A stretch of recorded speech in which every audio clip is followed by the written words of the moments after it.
Hi friends, welcome to Annam's Health Recipes. இன்னைக்கு வல்லாரை vegetable uttapam எப்படி செய்யலான்னு பார்ப்போம். வல்லாரை அப்படிங்கிறதுமே எல்லாருக்கும் ஞாபகம் வருது ஞாபக சக்தி தான். இப்போ ஞாபக சக்தி குழந்தைகளுக்கு மாத்திரம் இல்லை, பெரியவங்களுக்குமே நிறைய நம்ம மறந்துடுறோம். அதனால வல்லாரைய அடிக்கடி நம்மளும் பெரியவங்களும் உணவுல சேர்த்துக்கிட்டோம்னா நம்ம மறதியிலேருந்து தப்பிச்சுக்கலாம். இப்போ வல்லாரை இதுவும் கொஞ்சம் அலண்ட மாதிரி டேஸ்ட்டு தான் இருக்கும். இதை துவையிலே செஞ்சு சாப்பிட்டாலும் போர் அடிக்கும்.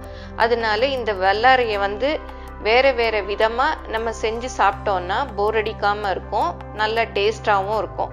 இன்னைக்கு அதனால வல்லாரை வெஜிடபிள் ஊத்தப்பம் எப்படி செய்யலாங்கிறத பார்ப்போம்.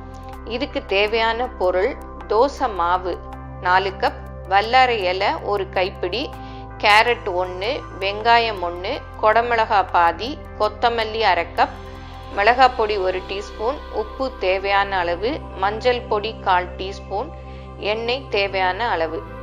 இதெல்லாம் வச்சு நான் வெஜிடபிள் ஊத்தப்பம் பண்ணியிருக்கேன். அவங்கவுங்க என்னென்ன வெஜிடபிள்ஸ் அவங்கக்கிட்ட இருக்கோ அதையெல்லாம் போட்டு கூட ஊற்றலாம். இந்த மசாலாஸும் நான் மிளகாய் பொடி மாத்திரம் சேர்த்துருக்கேன். அவங்கவுங்களுக்கு கரம் மசாலா போட்டால் பிடிச்சா அதுவும் கூட போட்டுக்கலாம். இதெல்லாம் இப்படி தான் பண்ணணும்னு இல்லை, நான் இந்த மாதிரி பண்ணியிருக்கேன். நீங்கள் உங்கள் டேஸ்ட்டுக்கு ஏற்றபடி பண்ணிக்கலாம்.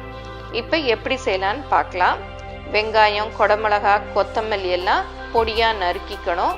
வல்லாரை கீரையும் நல்லா கழுவிட்டு பொடியாக நறுக்கிக்கணும். கேரட்டை தோல் சீவி துருவிக்கணும். அப்புறம் இந்த தோசை மாவோட நறுக்கின காய்கறிகள் எல்லாத்தையும் சேர்த்துக்கணும். அப்புறம் உப்பு, மஞ்சள் பொடி, மிளகாய் பொடி எல்லாத்தையும் சேர்த்து நல்லா மிக்ஸ் பண்ணிக்கணும். அப்புறம் நம்ம தோசைக்கல்லை சூடாக்கி அதில் நம்ம கொஞ்சமாக எண்ணெய் அப்படியே தடவிட்டு அதில் இந்த மாவை ஊத்தப்பம் போல் கனமாக ஊற்றி ஒரு பக்கம் வெந்த உடனே இன்னொரு பக்கம் திருப்பி போட்டு வேக வைக்கணும். இதை மூடியால் மூடி வேக வச்சோன்னா சீக்கிரம் வெந்துடும். நம்ம ஃபஸ்ட்டு ஊற்றுறோம் இல்லையா, ஊற்றின உடனே அந்த மாவு மேலே ஒரு மூடியை போட்டு மூடிட்டோன்னா அது உடனே வெந்துடும். அப்புறம் திருப்பி அடுத்த பக்கம் வேக வச்சு அப்படி எடுத்து சட்னி சாம்பாரோட நம்ம எப்பவும் ஊத்தப்பத்துக்கு தோசைக்கெல்லாம் என்னென்ன சர்வ் பண்ணுவோமோ அதோட சர்வ் பண்ணலாம். இந்த வல்லாரை ஊத்தப்பம் ரொம்ப டேஸ்டாக இருக்கும். நம்ம கனமாக ஊற்றுறதுனால இதை லஞ்ச் பாக்ஸ்க்கு கூட கொடுத்து அனுப்பலாம். இது நல்லா டேஸ்டாக இருக்கும். இதை எல்லாரும் செஞ்சு பாருங்கள். உங்களோட கமெண்ட்ஸை எங்களோட ஷேர் பண்ணுங்கள். மறக்காமல் இந்த சேனலை சப்ஸ்கிரைப் பண்ணுங்கள். Thank you.